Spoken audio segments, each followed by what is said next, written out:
Now, we've got the Community Board Part A reports, and while I'm out on this limb, I would, I'd like to just put them all together, because you have to move it. The community boards especially have done one hell of a lot of work over all of them, so there's no use us relitigating and trying to fix something that ain't broken. It's all, Tim seconding it, it's all in within budget or being paid for by CRAF. So, is anyone got any? No. 11 to 15, is it? Yeah, roger that. 11 to 15. Yep. Yep. So, question, did you have one, Yanni? Two questions. Wow. Well, to start with, I'm really interested in the concept of the high friction surfaces. It's a new concept. And I just was really interested to understand the comparison between that and the speed humps, because some of us have asked for alternatives, and this looks like a good alternative, but we haven't had that advice for previous projects in my area, so I was really keen to understand more about it. Through the chair, high friction surfacing has been widely used in Europe for decades. It's a calcium bauxite type material, and it's relatively expensive, but it raises the sort of measure of how you measure skid resistance. Normal surfacing is probably of a value of around 55 to 60. Calcium bauxite type surfacing puts it up to 80. That probably doesn't mean much, but it's just showing the scale of difference that it provides in terms of skid resistance.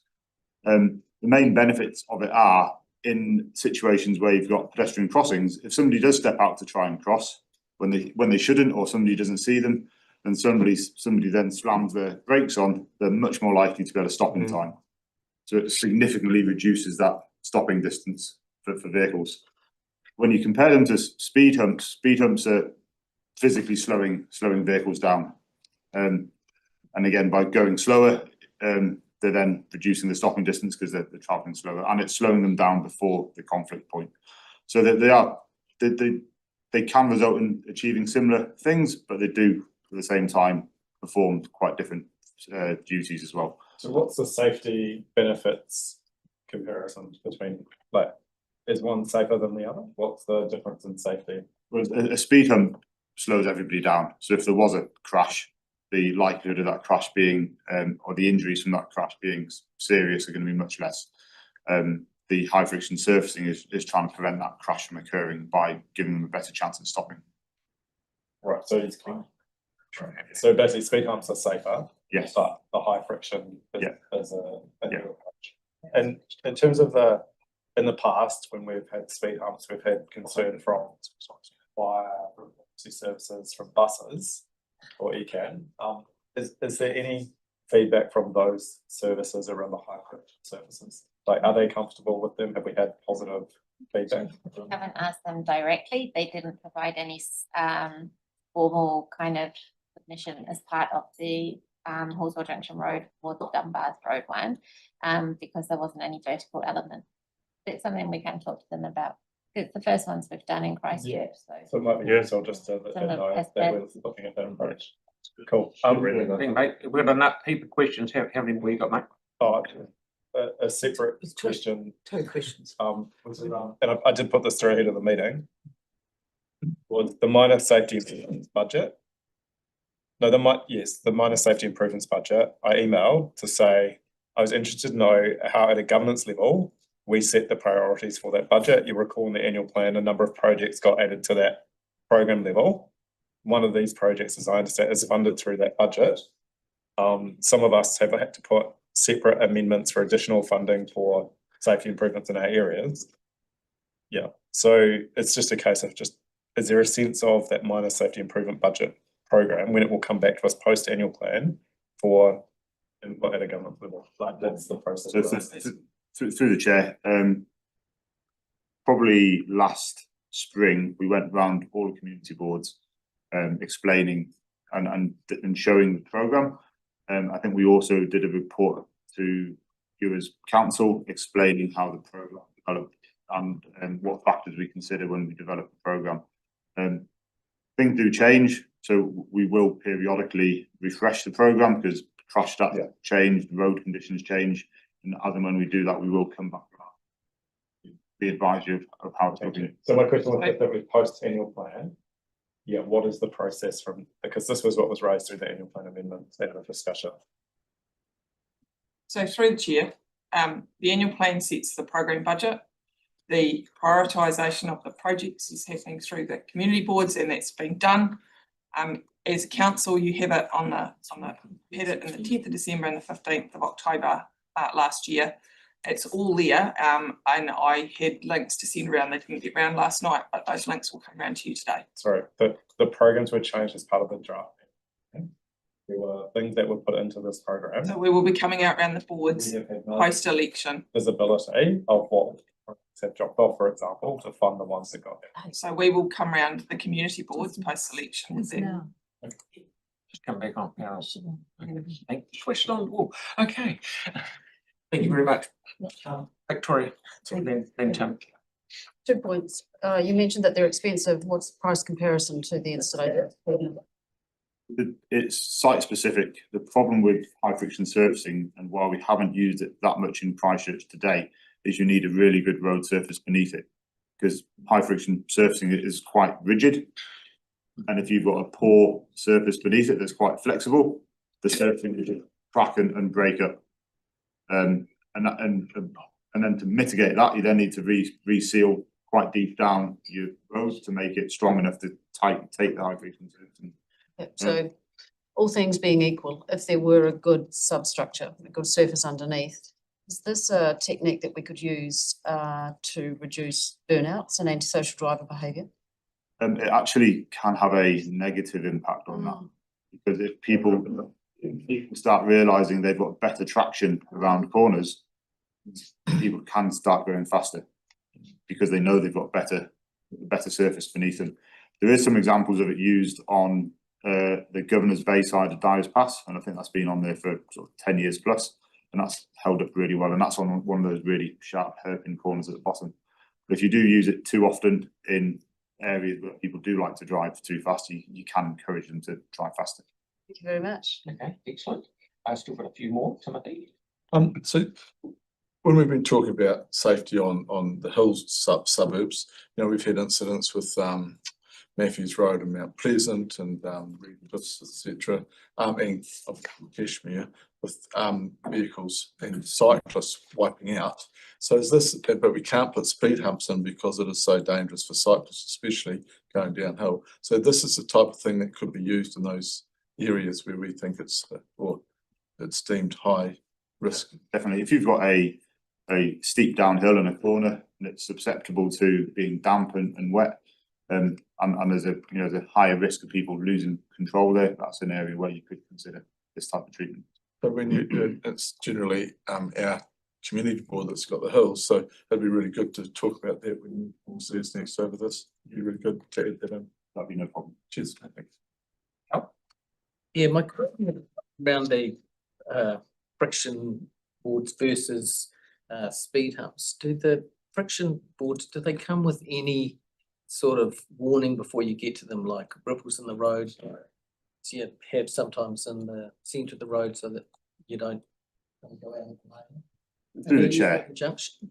Through the chair, sort of unnecessary, because the surface is quite, the aggregate size is tiny. It's like you're talking 3 or 4 or 2 to 3 millimeters. So to the driver, they're not really going to notice any significant change. No, that's what I'm asking is are they used in conjunction with something else? I mean, it would make sense to actually warn people that, a crossing is approaching, and if with some ripples or something, and then they, if they need to, they can. It is a different colour, isn't it, Steve? It is a different colour. It's like a That'll buff make a colour. difference. But to answer your question, you can do treatments like that. You can provide additional warning signs or on the approach to a hazard to try and warn people that there is a hazard approaching. Thanks. Good guys. I just firstly want to thank you for Darville Street, Kilmarnock Street, Service Street, Hillary Crescent, Riccarton Road, Wharenui Road, for all the minor safety improvements. I know we've been working together a lot on it. I just wanted to clarify something, something that Councillor Johansson brought up. particularly around the community board engagement, but not only just with community board engagement and elected member engagement you have, there is also a priority list based upon data, right? And can you tell me what the scope is around analysing those minor safety improvements you're prioritising each quarter or each year? Yes, so the minor road safety program, it comprises of a high risk intersection program and our safety at schools program. So the high risk intersection program is all data driven. It looks at crashes, the risk of crashes, and we kind of split the budget to make sure that we're capturing some high risk intersections, and we're also delivering for our safety at schools. The safety at schools list generally comes from working with the schools to figure out and understand what their issues are. And that then gets prioritized based on risk. So if you've got a high speed road and there's lots of children crossing, especially young children, that's probably going to go higher up the list than a lower volume road. The minor safety intervention budget is a separate budget, and that generally comes through all the requests we get through high risk tickets. So people might like a refuge island or build out, they all get listed on there. And again, it's based on risk, like we try to deliver the highest risk solutions to the highest risk areas first. But that one generally does have more fluidity in it. If the board priority in particular, then we would look to kind of elevate that at the same time. So you're saying it's done at a program level essentially, but with any board priorities, that takes precedent. They definitely get taken into account when we do. That's great, thank you. Thank you. And lastly, Sarah. Thanks so much. Just want to get back to Councillor Henstock's question over the cost, and given the current state of our roads, which we've had reported through the transport report, is there potential for some of these, if we're using them instead of sort of speed humps, to actually be more expensive, but less but more palatable, if you like, because they're not a speed hump? Is that right? We have to rebuild that road surface and then put something on it rather than just putting the speed hump on top. I guess it is site specific. Like if we're going to put a speed hump or vertical traffic calming in, we need to understand the road and construction underneath, because we don't want to introduce things like noise and vibration for residents when we're doing a hump. If the road surface was great and everything underneath it was equal, the cost of a speed hump is likely to be lower than the high friction surfacing. However, Broad Junction Road and Dunbar's Road in particular, vehicle speeds are high. And so the platform, whilst it would give us the greatest safety benefits, it probably would feel out of context, especially on Hallswell Junction Road. So this is where we feel like this would be a good trial to test the high friction surfacing with the colour. Auckland Transport do a lot of it. So we've been talking to them, especially around trying to get the right product to use and when to lay it, because it is susceptible to different conditions. So yes, there is ongoing costs with high friction surfacing also compared to the speed platform, but just given some of the conversations we hear around platforms, we thought that it would be a good idea to try them. And the high friction surface is that one that's useful if you've got areas where it commonly gets iced up. So I know I was from someone the other day who went through one of the underpasses, cycleway underpasses, and there's a patch that just never gets any sun over winter. There was just black ice and came on the bike and ended up, injuries and things. Is that the kind of area you could do the high friction, or do you need different treatments for the icy kind of stuff there? I'm not sure it'd provide much benefit to AC conditions. So the problem is if it fills with water and it freezes, a layer of ice. But for damp, slippy areas, it would definitely be beneficial. Yeah. Okay. Thanks. All right. Thank you very much. So everyone's happy with, we've got a mover and seconder. So I'll put all of those, so we know which one. Okay. All of those together, all those in favour? Aye. Thank you. That is carried. We're motion for this.